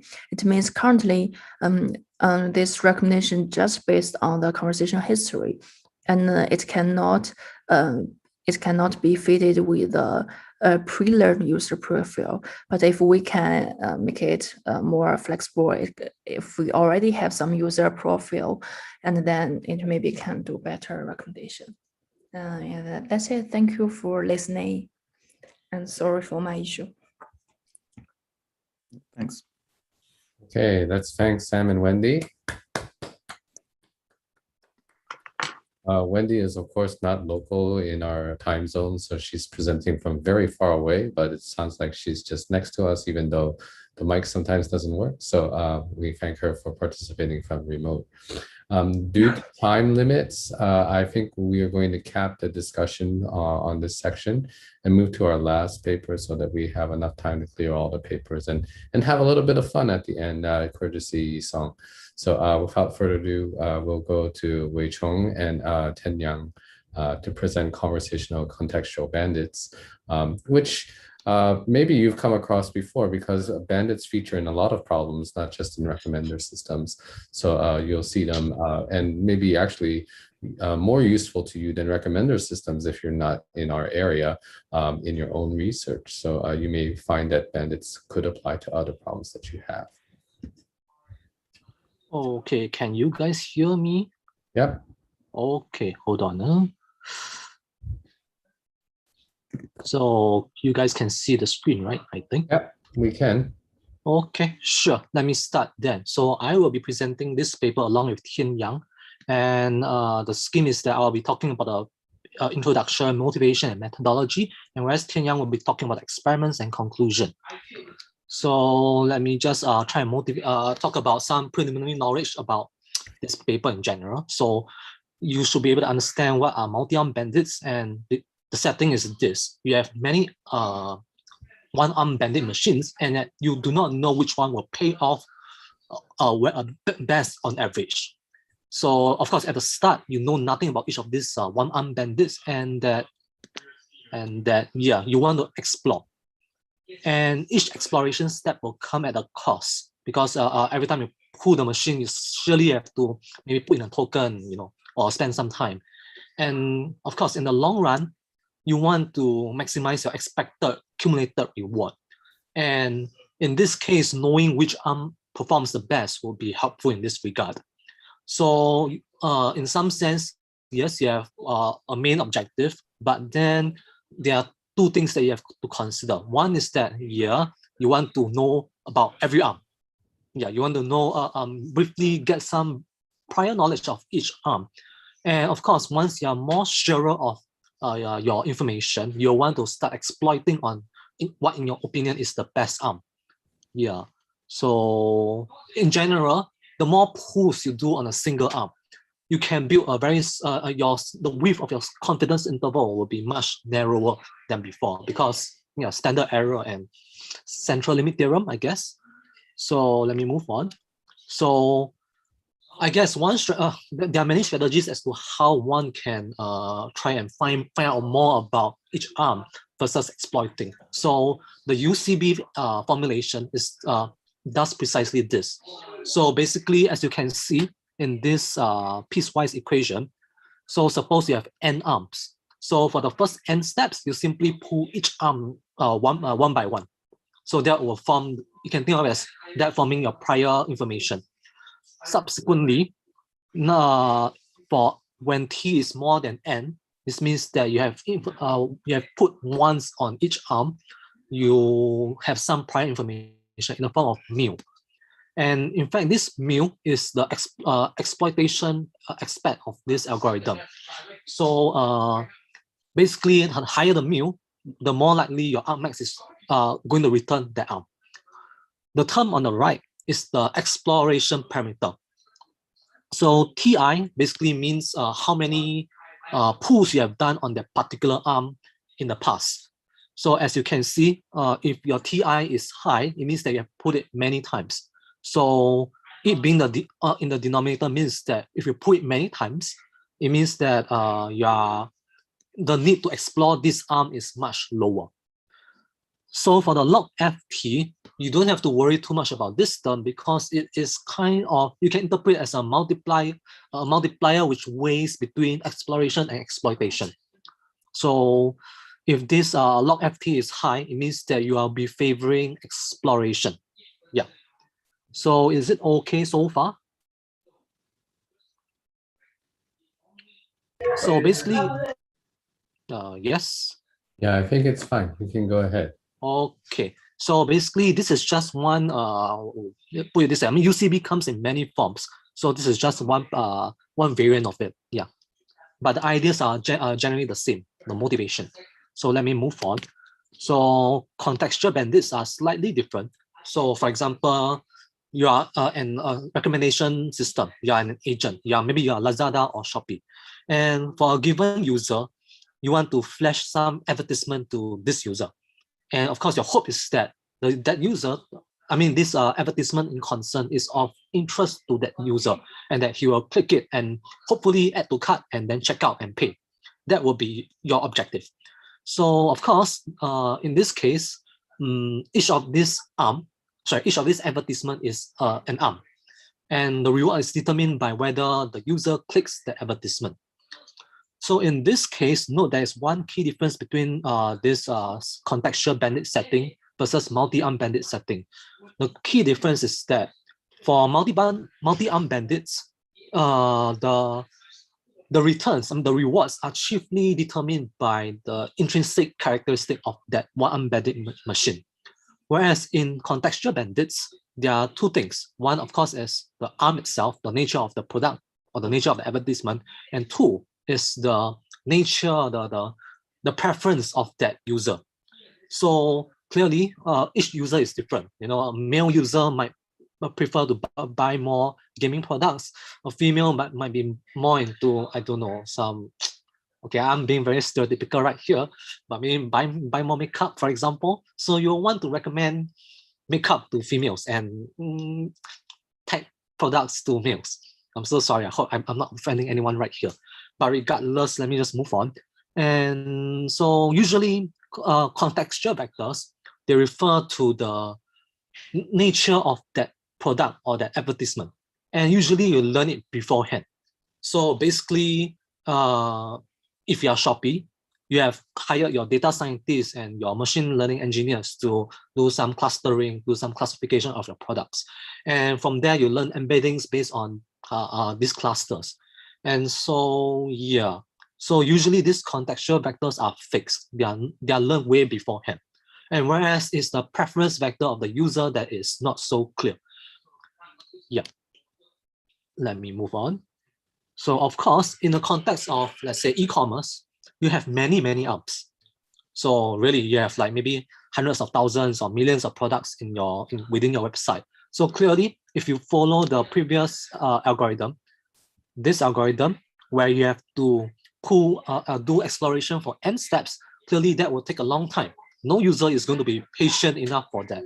Yeah. So one issue is that, yes, clearly you cannot pull every arm just to explore. Yeah. So let me see. So let me move on. And two is that for a new user, clearly you don't know anything about him or her. So, I mean, this is the cold start problem. So some e-commerce might do something to try and tackle this. So for example, they might have a search function that's very prominent. So the user will volunteer information about his own preference by simply searching for whatever he's looking for. And of course, 2 is that when you're signing up for your new account, most likely they'll try and profile you anyway. So in the process, you might volunteer or email, your IP, your country, and whether you're male, female, your age, and so on. And 2 is that they might actually ask, oh, which products are you actually mainly interested in? What genre, what kind of class of products you're keen on? So they will ask you directly. Yeah. So, okay so far? Maybe I'm too fast, I don't know. I guess I will move on. Okay, so in the context of this paper, so they are talking about conversational contextual bandits. So as mentioned earlier, yes, your contextual vectors are already well learned, and that each new user's preference vector is pretty much unknown. So in the context of this paper, so they propose that, okay, the e-commerce, the recommendation agent can ask a user some question. And in this paper, they call it a key term. Yeah. So basically, they'll ask something like, do you play computer games? Something along these lines. And if the user will respond, and then from there, from the response, you will know whether should you recommend maybe gaming products to this user. Yeah, that will be the general gist of this setting. So these key terms ideally should be specific enough to narrow the search space, while it should be general enough to correspond to a big subset of arms. Yeah. So one extreme scenario is that maybe I ask you if you want a very, very specific product, and you say, oh, no. But in this, if I do it in this manner, clearly I can only pull one arm out of my 1 million, for example. So clearly that is suboptimal. So that is why I'm saying that, yeah, this key term has to be general enough to correspond to a huge subset. Yeah. So clearly, we have some technical issues that we need to tackle. So let me see. So right now that we have introduced the concept of key terms. So we now have two vectors to learn, two preference vectors to learn. One for the arms, the generic arms that, I mean the arms in the normal sense, and whereas now we have one additional set of preference vectors to learn, which is for key terms. And of course, each key term corresponds to some set of arms. So gaming products will correspond to maybe some keyboard, some gaming mouse, and so on. So clearly, we do not know at this point how do we choose a key term. And of course, suppose when the user has responded, clearly we need to be able to propagate this new information to that subset of arms. Yeah. So yeah, these are the technical, I won't say challenge, but these are things that needs to be addressed. So we have n arms, and in the paper is denoted by a cursive A. And we have k key terms, which is denoted by k in the paper. And of course, n is much, much bigger than k. Yeah. So k can look something like this. So maybe something, a low number, I guess, which should correspond to maybe categories, for example. Yeah. But of course, I'm just using this example. What actually happens behind the scenes, I'm not too sure. Yeah, but that'll be a general gist. And we have some edges connector. This is essentially a bipartite graph, where it is can think of it as a complete bipartite graph where there's an edge between each. How do I put it? Just basically, there are n times k edges. So let me see. Yes, the sum of these weights should sum up to 1 for a given product, for a given arm. So I've given a concrete example right here, which is that maybe iPhone 12 should, I mean, how to put it? An iPhone should be associated with some key terms, and that the sum of these weights should add up to 1. That's basically what it is. And this weights encodes which, let me see, yeah, which key term and item is associated to. And this W is learned beforehand. Yeah, which makes sense because you have your products and you learn that clustering, the unsupervised learning they've done to try and maybe categorize your products, and maybe you're trying to build you have built associations between your pairwise products beforehand. Yeah. So why do we need these weights? That is mainly because recall in the setting just now, you have asked your user with regards to a key term, and if they give a response, clearly you have to propagate this information to the actual arms. So that's what these weights are useful for. Yeah, let me see. Yep. So when someone has given a concrete reply with regards to some key term, yes, you have to update your expected reward of each arm within that subset. Yeah. So yeah, it will be weighted by the correlation of the key term and the arm. So of course, if I ask you about computer games, clearly, regardless of a response, clearly I'm not going to update the arms with respect to groceries, Yeah. So that should be obvious, I think. Any questions so far before I move on to the actual algorithm?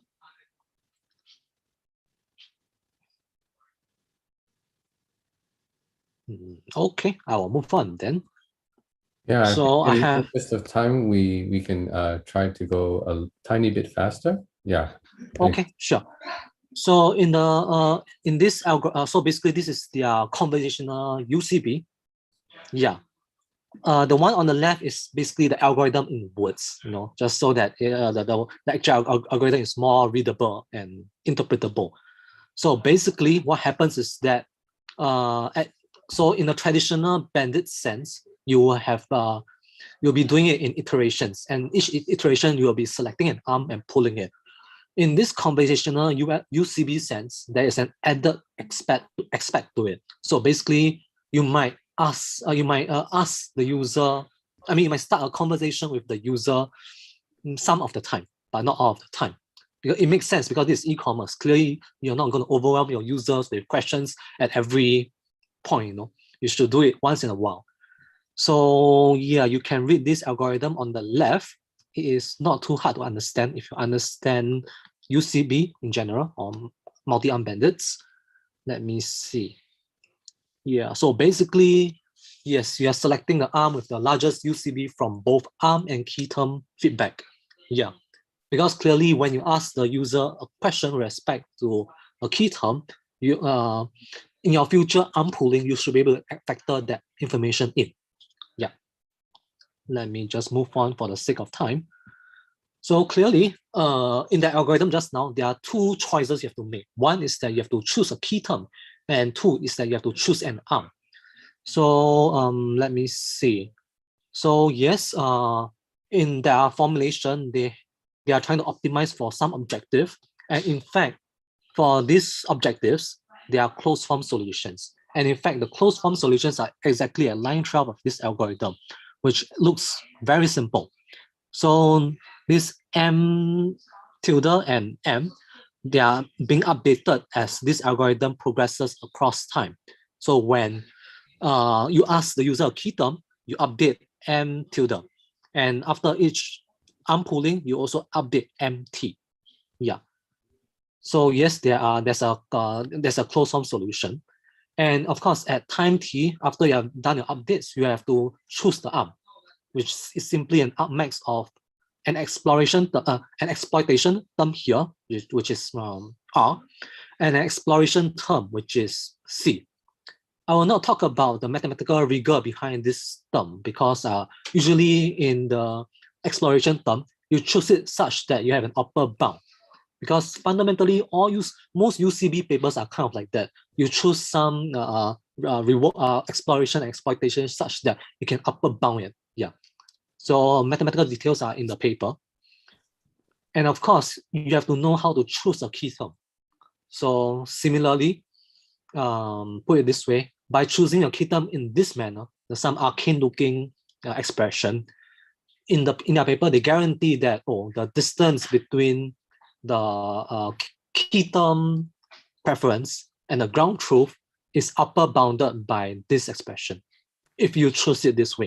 So that's covered in the paper with some mathematical rigor, which I will not talk about.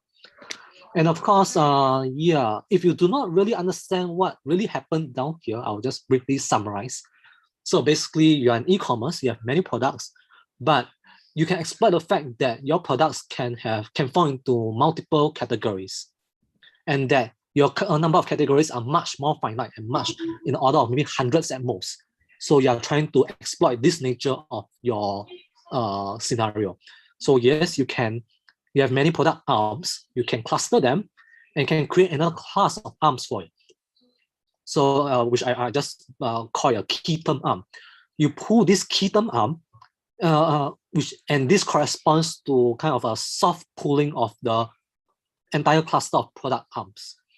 And so in fact, this enables the recommendation engine to be able to avoid forcing the user of pulling every single product arm for the sake of exploration. So for example, if I tell you that, if you tell me that you don't like computer games, so clearly all of my gaming keyboard and gaming mouse, I'm not going to recommend them to you. So in fact, that happened by just a pull of the key term arm. Yeah. So in some sense, this is how they narrow down their search space. Yeah. So I will hand over my time to Tianyang, I guess. Yeah. You will talk about experiments and conclusion. Yeah.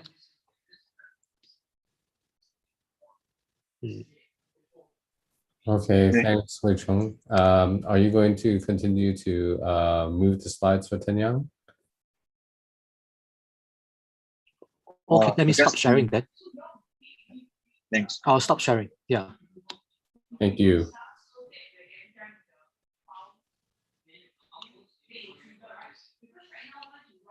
Okay, Tianyang, you have the floor. Hello. That's my screen. Okay.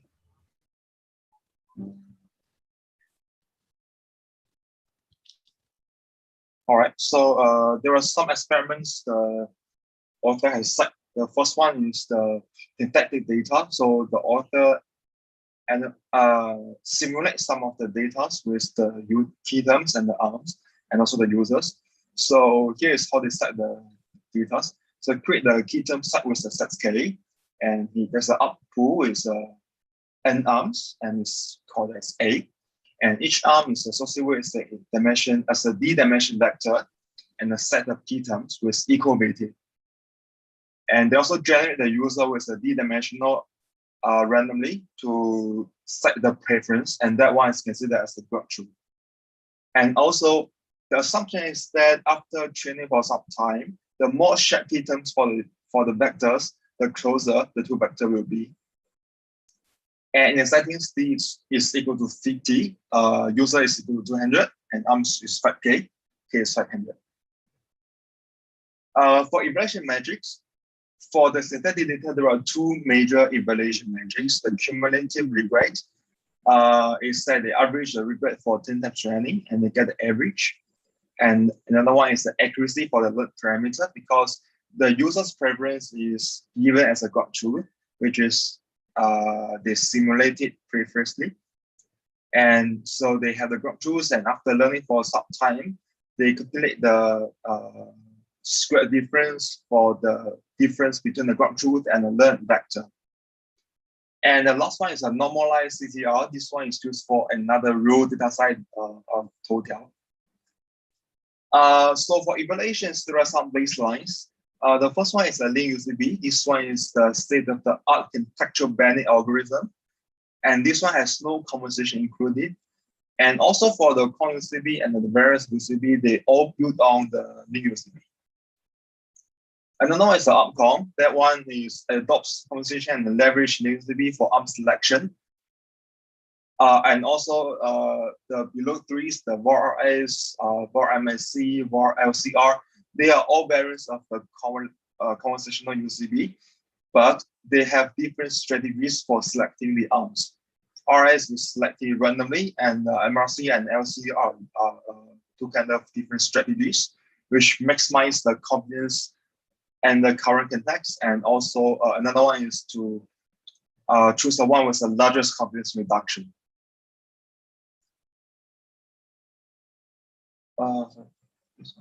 Here is the experiment. This experiment result on the synthetic data. So you can see for the first one is the effect of the pool size. So after the increase in the pool size, we can see that the regret is increasing. That's expected because every time you need to select a set of the arms, and with the larger of the pool size, there's a more cost for exploration. And also, for the figure for the figure A and B, so those are the effect with a different frequency of conversational asking. So BT is the is how frequent the model will ask the user and ask for some questions. And if BT is a log T, that means the time span for model to ask the questions should be longer and longer. And for BT equal to T over 50, that means there's a fixed time span for the model to ask questions.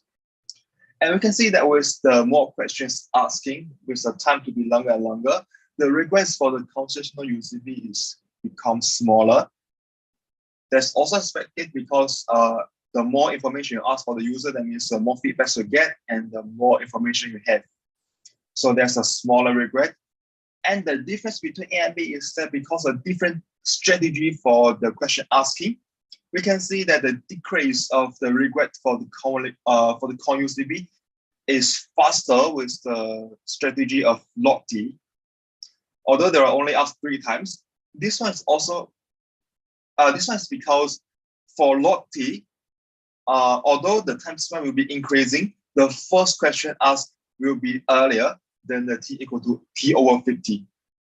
And the earlier you ask the question, that means the earliest I can filter out those useless arms. And the more information you get at the start. So the string space will be smaller and the fewer exploration will be needed. So that's the reason why the decrease of the regret is faster for the BT equal to log T.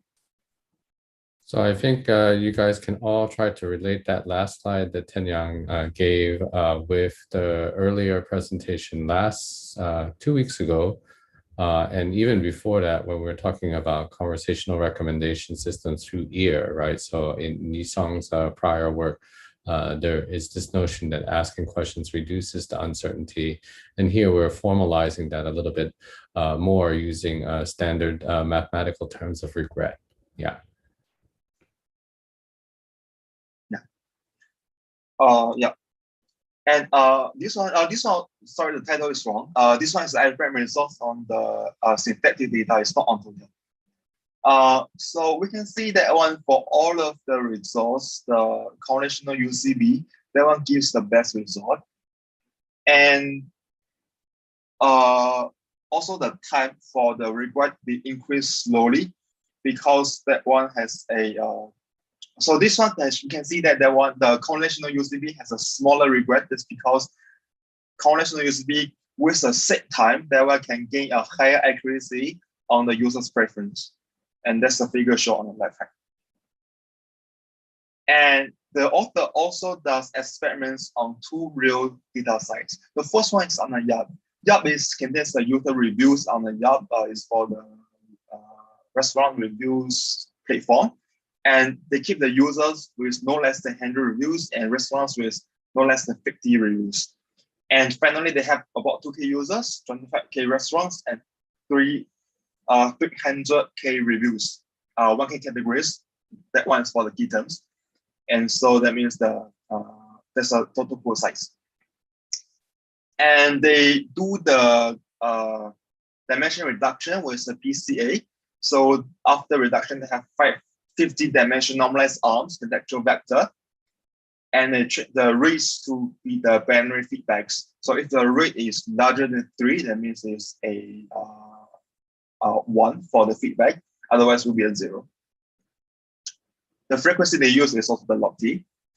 You can see from here, the results also shows the conventional UCB performs better than the others, and this also expected. The result actually is similar as the one in the syntactic data. The var MRC and the var LCR also perform better than the var RS because that one chooses the arms randomly, and that brings more exploration cost. And another one, the last experiment they do is the experiment sightings on Total. So Total is a news recommendation platform, and they have 2K users interaction records and about 1700K news and 8K records. So each news article is an R, and that one associated with categories as key terms. And they also generate some other key terms with the keywords, which are larger than some of the track code. They assume the articles are equally related with all of the key terms. They also do the PCA to reduce dimension to 100, and that's the contextual vector. And they cite the read or not read as a binary feedback. That's used for the conversation. And I just double check on that slide. It says 2,000 user interaction records. I think you mean 2,000 users, right? And then 8 million interaction records. I'm not sure that's correct. Anyways, on the top. Yes, that one is from the paper. They have interaction records. I think that one is for the conversation. Oh, okay. So because user interact, that means user read or something. So I see. Yeah. Okay. And here is the experiment result on the Total. So we can see from here, the normalized CTR actually is a matrix on click through. It's a rate for the click. So that's an evaluation for how well the recommendation does. So the higher score means it's a better recommendation. We can see the conversational UCB also performs the best. However, the art conversation only performs the baseline as a lead UCB a little bit. Although that one also takes consideration of the feedbacks with the conversation, that one only performs a little bit from the UCB.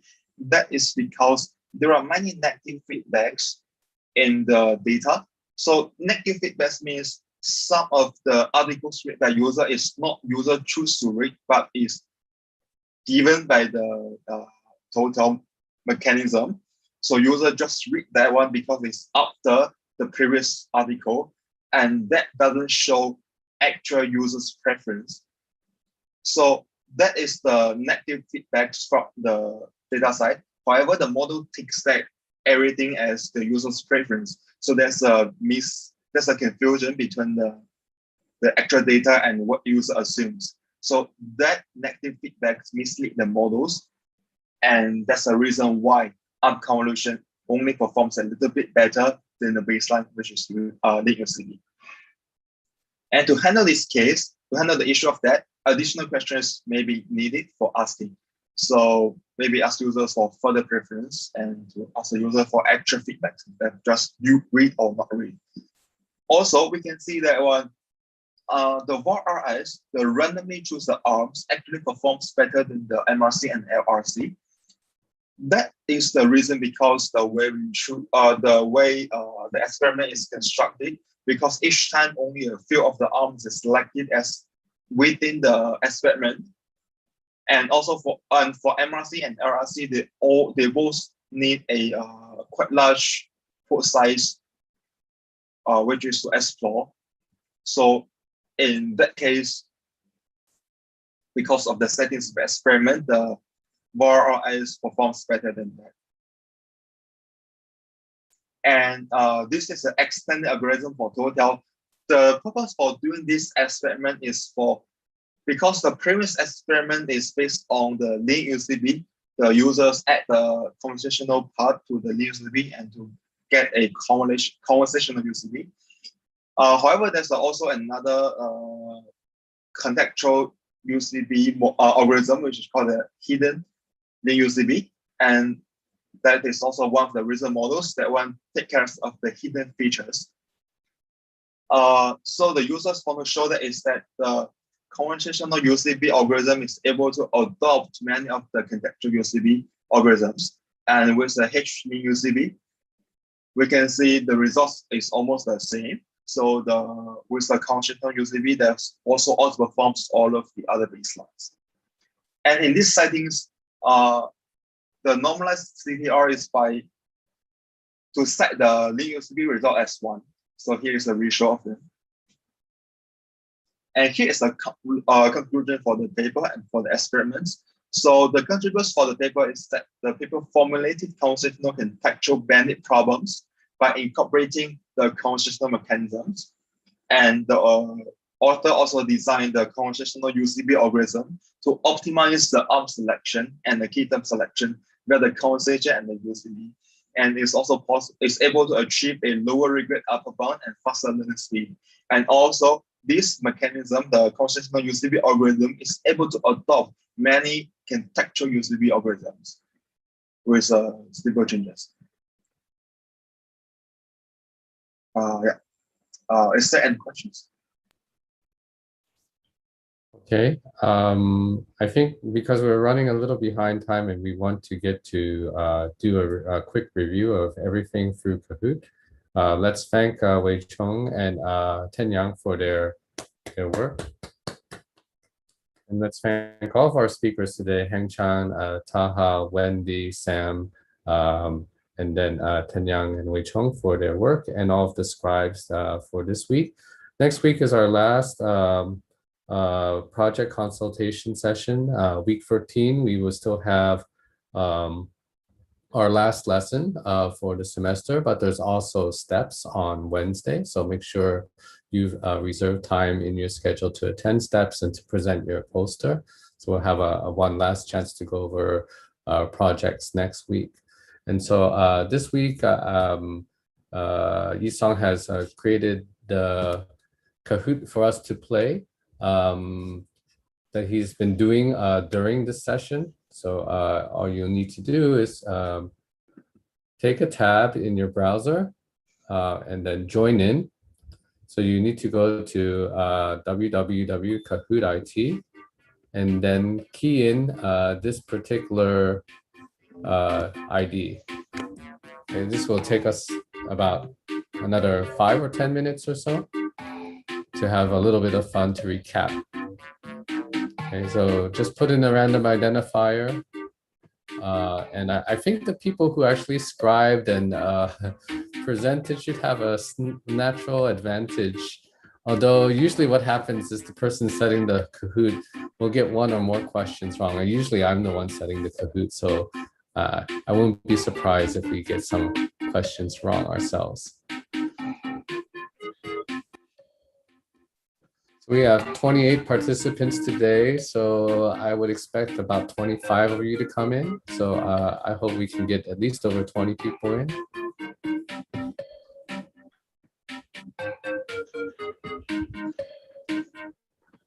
So again, all you have to do is jump to this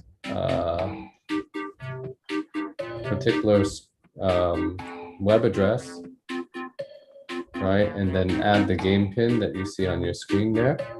And then we're just a couple seconds and then we can start. Any others coming in? I know we have a lot of participants, but not everyone is actually paying attention. You might be just streaming, using up our carbon footprint. Yeah, kahoot.it. Sorry, not kahoot.com. Thanks, Taka.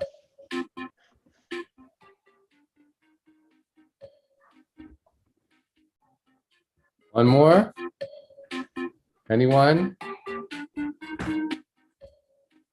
10, 9, 8, 7, 6, 5, 4, 3, 2, 1. Okay, fastest fingers, let's go.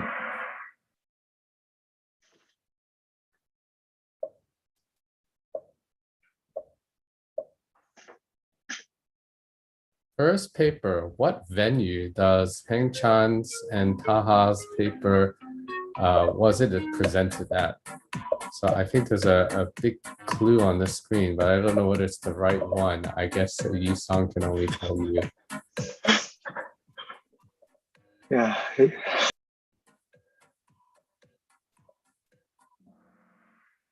Okay, it was a misleading one. You're very naughty, Yi-song. Okay, so it was a Rexis 2020 paper. 11 of you nominated according to like exactly what BERT does. You know, whatever's on the screen is what it pays attention to, but it's actually a Rexis paper. Okay, So that was a warm up. So now you know how to play the game. So let's go. Let's see. We have Vic in the front, HC in the second, Taka at third. Multi-select, okay. So what probes are used in HC and Taha's presentation in that particular one? Could it be search? Could it be recommendation? Or could it be genre? Remember, it's a multi-select, so you can put in more than one. 7 seconds left.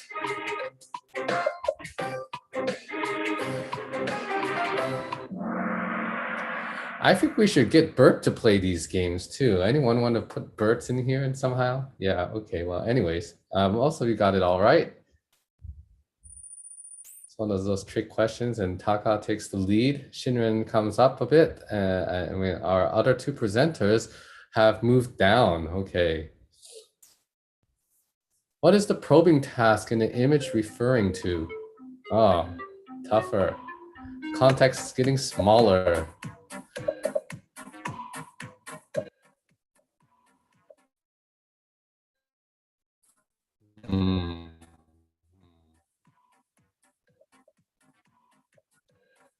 I think it's a recommendation task. Let's see what I'm right. Okay, yeah, it is a recommendation task. Good. Let's see. Shinran takes the lead for the first time, and we have Hengchang and Taha right behind. True or false? This one you can like says click as fast as possible. You get a 50% chance of getting it right anyways.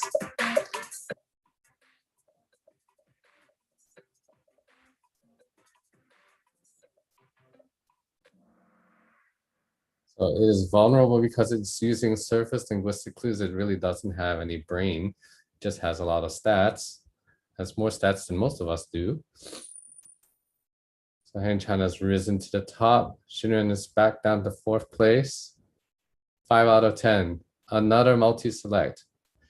In the second paper, what knowledge graphs are used?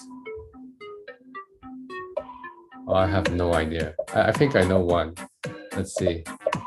Was it any one of the other ones? I don't know. I think it's just that one.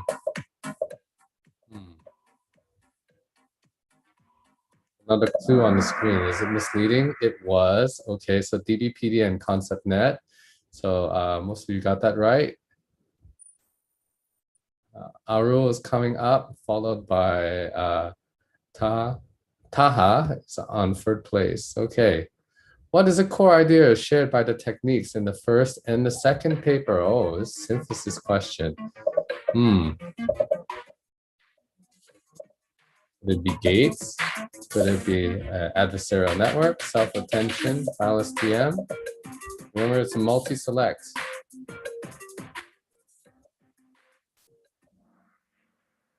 Self-attention. Okay. I got that one wrong. Okay, Assyarul's in the front. Very nice. I like that. Okay. 7 out of 10. Let's go. Second paper again, Sam and Wendy's paper. What is the evaluation metric used for the recommendation task? Apple precision. Very nice picture. I like.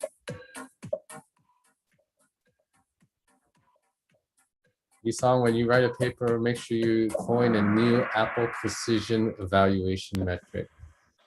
Okay, yeah, very funny. Assyarul is still in the front. Third paper, our last paper by Tianyang and Weicong. What does contextual bandit mean?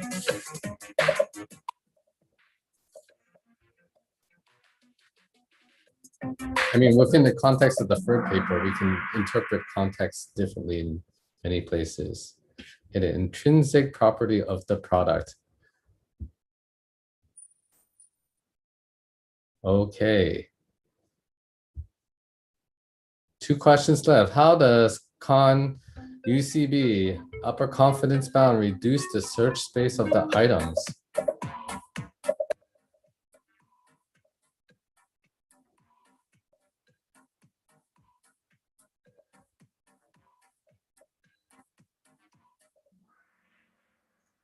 The user turns down key terms. Okay, so when it turns down the key terms, it reduces the search space. There's less items to go through.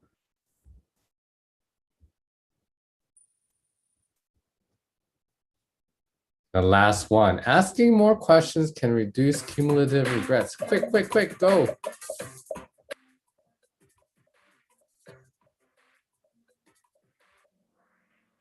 And of course, that is true. Asking helps to reduce uncertainty, which reduces your regret. Okay, so today we have Taka in third place. Congratulations. Taha in second place. Congratulations. Afrin is in first place. Congratulations to all three of you. We have Hengchang and PPT. I'm not sure exactly who that is.